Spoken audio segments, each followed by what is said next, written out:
Are you bringing up Signal again? I thought they gave that up 2 weeks ago. Just the same old stuff from the media. That's an old one. Try finding something new. Hoaxsters.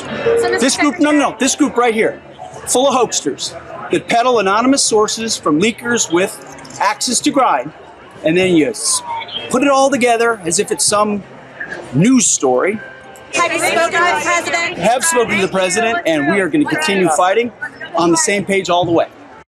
It's Ken Harbaugh with the MeidasTouch Network. The Pentagon is falling apart. If ever there was an I told you so moment, it's this. While every single Republican senator voted for the incompetent Pete Hegseth to become Secretary of Defense, every single Democrat voted against him.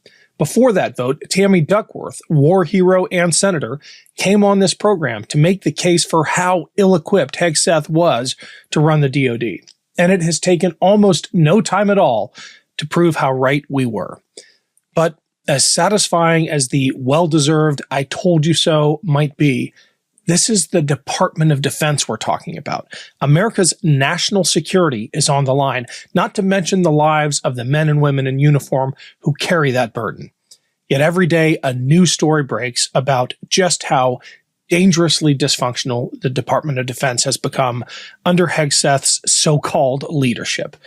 I asked Kris Goldsmith to help us understand what's going on, especially the latest purges, which seem to be an attempt to remove any remaining shreds of professionalism within the department. Here's our conversation. Welcome to the Ken Harbaugh Show. We've got audience favorite Kris Goldsmith back. He runs Task Force Butler, which identifies and tracks and holds accountable extremist organizations across the country. One of those extremist organizations might just be the SecDef's office at the Pentagon these days. The place seems to be falling apart, Kris, and you've got some inside insight into the personnel decisions there and just how dangerous this latest purge may be when it comes to the positioning of America's defense establishment. Yeah. So for context, I used to work in Washington at a major veteran service organization, Vietnam Veterans of America. And that is around about the time before Trump was elected the first time that I met Dan Caldwell. Dan Caldwell was among the first who were marched out of the Pentagon by security last week following an internal investigation. Dan is someone who I have never agreed with politically when it comes to issues related to the VA. We are absolute vigorous opponents on those issues. But where we do align is a general skepticism towards the use of military force in what we now commonly call the forever wars. I have always known Dan to be a respectful, thoughtful, kind and loyal veteran.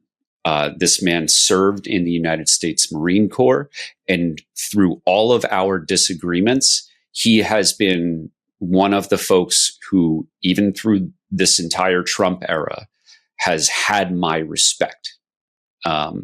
So when he was marched out of the Pentagon, I knew something funny was going on. And just days ago, I wrote a Substack piece about my relationship with Dan and how I suspected that there were one of two reasons. Either Elon Musk is trying to commit some sort of fraud and he needed to push the honest people out of the Pentagon. Or two, there's a pro-war camp inside the Pentagon that is purging the people who are skeptical of bombing places and asking questions later. Just after I published On Offense on Substack, Dan posted a video where he was interviewed by Tucker Carlson, where he says that he was pushed out specifically because he opposes an attack first war with Iran.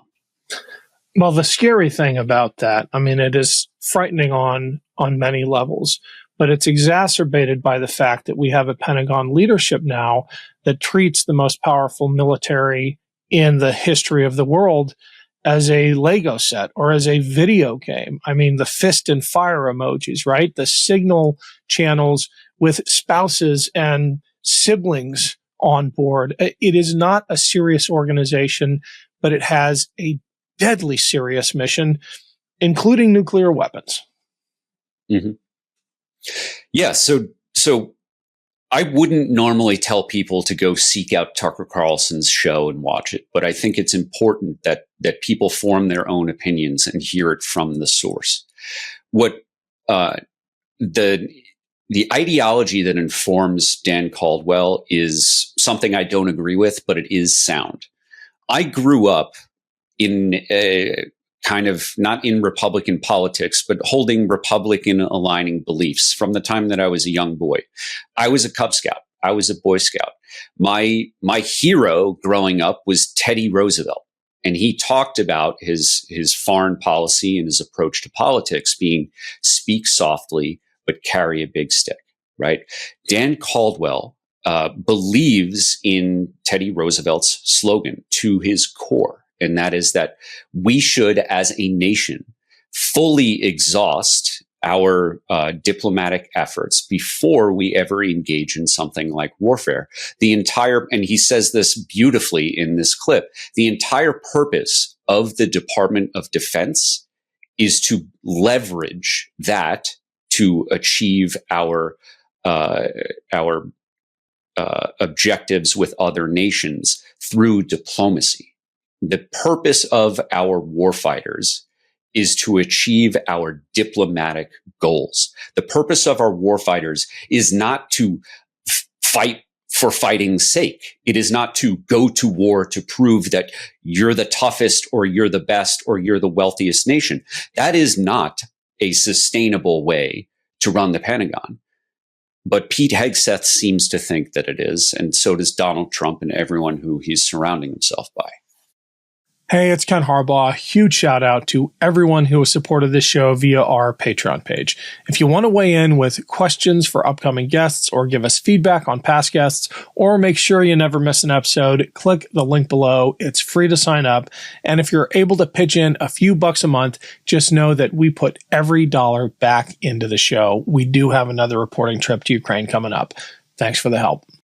What's funny is this is military theory 101. This is Clausewitz. This is war as an extension of politics by other means. But when you have government as a reality TV show, when you have the Department of Defense run by a Fox News personality, this is what you get. You get the abandonment of the intellectual approach to defense and security and diplomacy, and it becomes a game. We've talked to now probably half a dozen people about Signal Gate since it broke, including, Mikey Sherrill and Amy McGrath and others, and they all convey this same impression that it is a frat boy flex for these guys. Back to the fist and fire emojis. I get the feeling, and this used to be a punchline, but I think it's true now, that half of the reason for the Signal chat is for Pete Hegseth to show off. And go ahead. Yeah, absolutely. I mean, Pete Hegseth is a peacock. He is, I keep a copy of this terrible book called The Game. I read it, I don't know, in the mid 2000s, and it is a book written by the man who created this pickup artist idea, and I keep that book to remind myself of like the danger of kind of like that, what created the incel subculture, where these people are like sexually frustrated and that's what drives everything that they do. Everything about Pete Hegseth reminds me of that book, The Game. It is a man who is fundamentally insecure. He recognizes that he has some flair, that he is a good-looking guy. That's why he got his job on Fox News. But from the time that he was at Vets for Freedom, which was the inception of what became Concerned Veterans for America, where he was a rabidly pro-Iraq war advocate, before he got into VA policy. His thing has always been about the flair. It has always been about showing off. And when he goes now as Secretary of Defense on, I think, Brian Kilmeade's show just a few days ago, he is trying to make himself a mini Trump.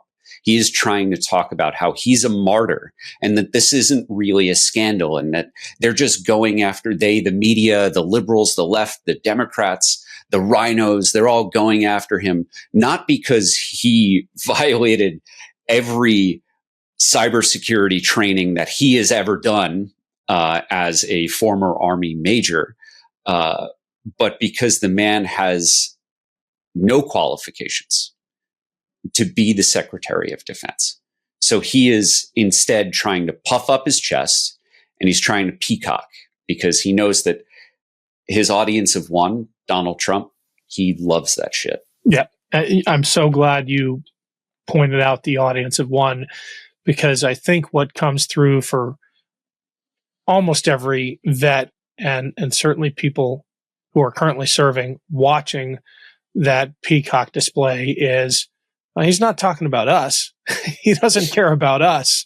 And we've all had leaders like that, and you can spot them from a mile away. Kris, where can people find you? Please tell us about your Substack page and what you're up to with TFB and the other stuff. Yeah, so I would love for people to, if they want to read my long form reporting about things like Dan Caldwell and kind of an inside look as to what's going on at the Pentagon, you can go to onoffense.substack.com.